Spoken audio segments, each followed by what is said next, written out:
Pour mieux s'immerger dans la réalité politique, sécuritaire, économique et sociale d'Israël, connectez-vous chaque matin sur Studio Kalita. Daniel Haïk vous y attend pour sa revue de la presse.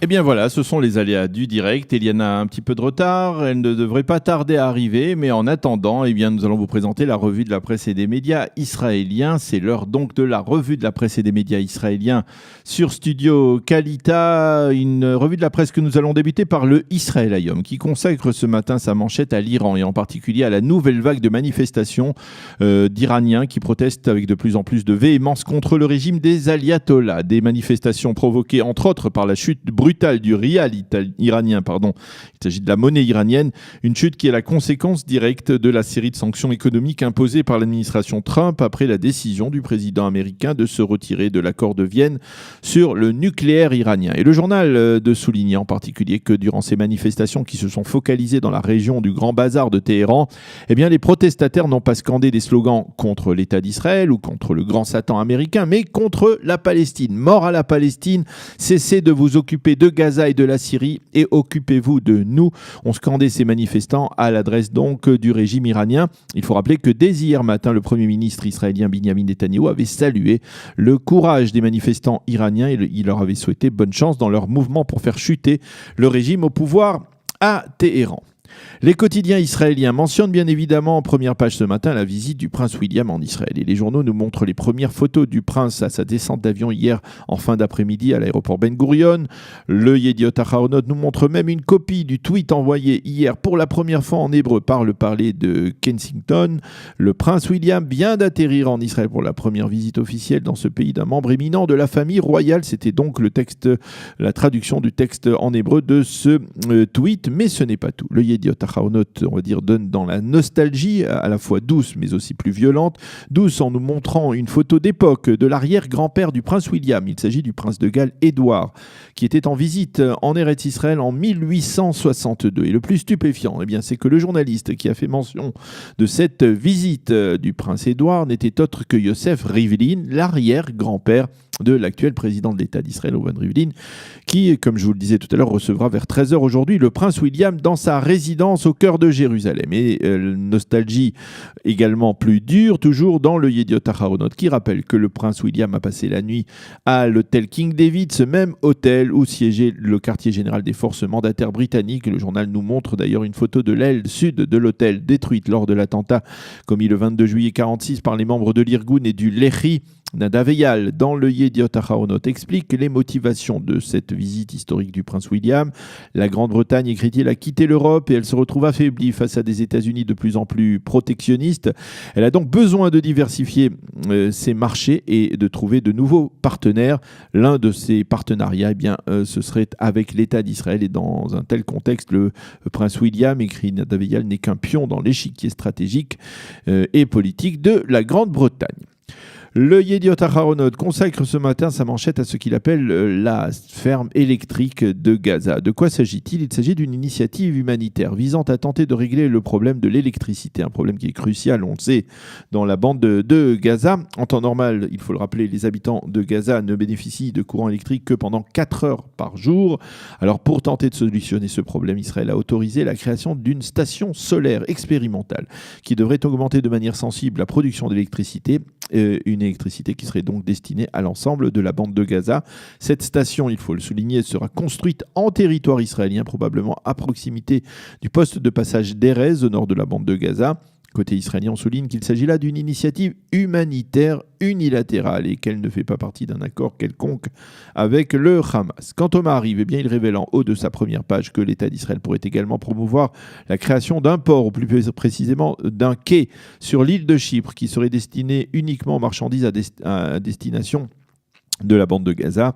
Les marchandises qui seraient acheminées par ce port seraient vérifiées par les services de sécurité israéliens et ensuite elles seraient acheminées vers le littoral gazaoui sous surveillance des vedettes de la marine israélienne. Mais en échange donc de la création de ce quai spécial sur l'île de Chypre, Israël exigerait du Hamas la restitution des corps des 2 soldats Oron Shaul et Hadar Goldin et des citoyens israéliens détenus par le Hamas, en particulier d'Abera Mengistou.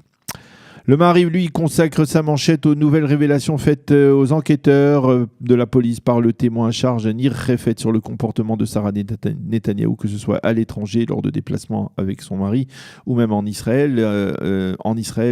Refet explique à son interlocuteur que des pauvres gens qui travaillent au service de Sarah Netanyahou à la résidence du Premier ministre ont dû acheter de leur propre argent des objets qu'elle désirait. Refet indique également que le couple Netanyahou gonflait sa note de frais de consommation dans les mini-bars des palaces où ils passaient leur nuit en déplacement à l'étranger. Ces révélations sont d'ailleurs reprises aussi par le Haaretz et par le Yediot Aharonot de ce matin.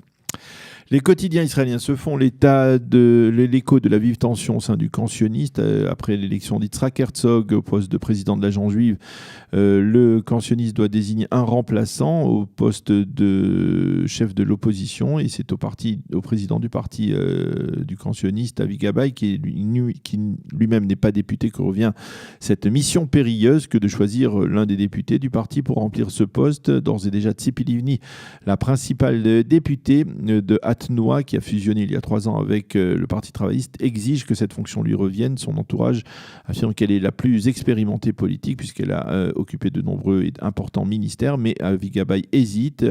Outre Tzipi Livni, Sheli Yechimovitch, qui fut déjà présidente du Parti travailliste, se considère également comme une candidate légitime. Tous les quotidiens israéliens se font l'écho ce matin d'un rapport publié hier par le général Yitzhak Brik, qui est depuis 10 ans le préposé aux plaintes des soldats au sein de l'armée israélienne. Hier, il a rendu public donc son dernier rapport annuel, c'est le dernier avant de partir à la retraite, et il n'a pas caché son inquiétude à ce propos. À la question d'un journaliste qui lui demandait d'évaluer l'état de préparation de Tzahal, un conflit d'envergure, le général Brik a dit qu'il ne préférait pas répondre à cette question. Dans ce rapport, le général Brik fait état de plaintes de soldats et de soldates pour harcèlement sexuel, violence physique de la part d'officiers envers des soldats subalternes. Et il a également insisté sur de sérieux problèmes de discipline et sur le fait que l'armée a de plus en plus de mal à recruter des officiers de qualité prêts à gravir les échelons de la hiérarchie militaire. Le Maariv publie ce matin en première page une photo de la place Rabin hier lors d'un rassemblement organisé par le mouvement Chabad Lubavitch, un rassemblement intitulé Mashiach Bakikar, le Mashiach sur la place Rabin. Et la photo nous montre la séparation entre hommes et femmes sur la place à la demande du mouvement Chabad. Il faut préciser qu'au cours des derniers jours, ce rassemblement avait provoqué de la colère de certains mouvements laïques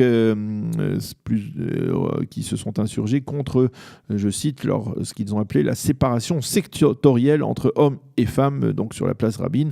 La Cour suprême a finalement autorisé cette séparation dans la mesure où elle était demandée, sollicitée par les organisateurs. Mais cela n'a pas apparemment suffi à ces mouvements ultra-laïques qui paraissent bien être plus intolérants qu'ils ne prétendent l'être.